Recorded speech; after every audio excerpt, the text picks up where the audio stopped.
शून्याचा शोध लावणारे आर्यभट्ट, डॉक्टर होमी भाभा आणि संगणकाची निर्मिती करणारे डॉक्टर विजय भटकर, नोबेल पारितोषिक मिळवणारे भौतिक शास्त्रज्ञ doctor C V. Raman, missile man doctor A P J. Abdul Kalam अशा सर्व वैज्ञानिकांना मी सर्वप्रथम विनम्र अभिवादन करतो। आपले संपूर्ण जीवन हे विज्ञानाने व्यापलेले आहे। सकाळी उठल्यापासून ते रात्री झोपेपर्यंत आपल्या सोबत विज्ञान हे नेहमीच असते। सकाळी उठल्यावर आपण कोलगेट, टूथपेस्ट अशा रासायनिक पदार्थांचा वापर करतो, हेही विज्ञान आहे। आपण जेवण करतो, हे सुद्धा विज्ञान आहे। आपण जे जे काही करतो त्या सर्वात विज्ञान आहे। आता तुम्ही ऐकताय, यातही विज्ञान आहे। आणि मी तुमच्याशी बोलतोय, यातही विज्ञान आहे। दिवस कालचा आज संपला, प्रभा उद्याची दिसली रे। दिवस कालचा आज संपला, प्रभा उद्याची दिसली रे। विज्ञानाचे युग हे आले, चला स्वागता सामोरे। विज्ञानाचे युग हे आले, चला स्वागता सामोरे। 28 फेब्रुवारी हा राष्ट्रीय विज्ञान दिन म्हणून भारतभर साजरा केला जातो। डॉक्टर सी.व्ही. व्यंकटरमण यांच्या कार्याचा गौरव करण्यासाठी आपण हा दिवस साजरा करतो। थोर शास्त्रज्ञ डॉक्टर वसंत गोवारीकर हे 1987 साली भारत सरकारच्या विज्ञान व तंत्रज्ञान या खात्याचे सचिव। भारत देशामध्ये विज्ञानाचे वातावरण तयार होण्यासाठी त्यांनी राष्ट्रीय विज्ञान दिन ही योजना आणली आणि ती भारत सरकारने स्वीकारली। प्रत्येक युवकाने, भारतीय नागरिकाने रूढी, परंपरा, अंधश्रद्धा न बाळगता प्रत्येक गोष्टीकडे वैज्ञानिक दृष्टिकोनानेच बघितले पाहिजे।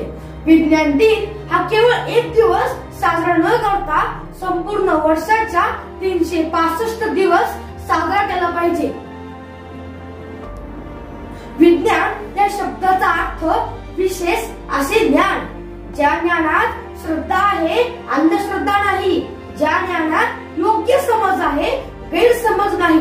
Doctor C V. रमन हे बोटीवरून इंग्लंडला चालले होते।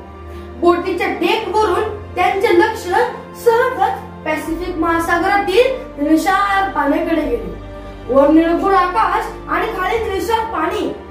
त्यांच्यातील शास्त्रज्ञ विचार करू लागला, एक एक अनुमान काढू लागला। हे निळसर पाणी या निळभोर आकाशाचेच प्रतिबिंब तर नव्हे ना? ते शास्त्रज्ञ होते म्हणून त्यांच्या खिशामध्ये एक निकोल प्रिझम आणि प्रकाशाचा लोलक असे।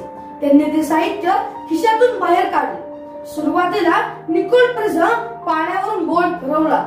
ध्रुवीकरण झालेले किरण हे त्या निकोल प्रिझम मधून जात नाही आणि निकोल प्रिझम मधून जर पाणी बघितले तर पाण्याचा रंग काळा दिसतो। त्यानंतर त्यांनी प्रकाशाचा लोलक पाण्यावरून गोल गोल फिरवला, त्यामधून सुंदर रंगाचे पट्टे दिसून आले। त्यांनी या संबंधी प्रकाशाचे विकिरण प्रत्येक माध्यमातून आणि वेगवेगळ्या माध्यमातून संशोधन केले आणि 28 मार्च 1928 रोजी त्यांचा हा शोध निबंध जगप्रसिद्ध नेचर या मासिकेत रामन इफेक्ट म्हणून प्रसिद्ध झाला व त्यांना 1930 रोजी नोबेल पारितोषिक मिळाले। म्हणूनच 28 फेब्रुवारी हा दिवस राष्ट्रीय विज्ञान दिन म्हणून साजरा केला जातो। विज्ञान म्हणजे अनुमान, निष्कर्ष, प्रचिती। विज्ञान म्हणजे कुतूहल, जिज्ञासा। यापोटीच तर सारे शोध लागले। जेम्स वेब हे लहानपणी त्यांच्या खोलीमध्ये अभ्यास करत होते। त्यांच्या खोलीत एका स्टोव्हवर पाण्याचं पातेलं गरम करायला ठेवलं होतं। त्या पातेल्यावर एक झाकण होतं। काही वेळाने पातेलं गरम झालं आणि ते झाकण थड हलू लागलं, वाजू लागलं। त्यांना कळालं या पातेल्यात काहीतरी आहे। त्यांच्या या जिज्ञासेपोटी, या कुतूहलाने आणि निरीक्षणाने वाफेचा शोध लागला। यापूर्वी सुद्धा वाफ होती, परंतु वाफेचा नव्याने शोध लागला आणि वाफेवर चालणारं इंजिन सुरू झालं आणि जगाचं भलं झालं। न्यूटन हे सफरचंदाच्या झाडाखाली बसले होते। काही वेळाने एक सफरचंद खाली पडला। त्यांनी विचार केला, हे सफरचंद खालीच का पडलं, वर का नाही गेलं?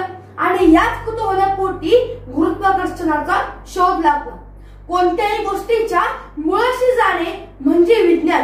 चला तर मग आपण सुद्धा प्रत्येक गोष्टीकडे वैज्ञानिक दृष्टिकोनाने बघूयात आणि नवनवीन शोध लावूयात. एवढे बोलून मी माझे मनोगत संपवतो. जय हिंद, जय कर्मवीर, जय विज्ञान. धन्यवाद.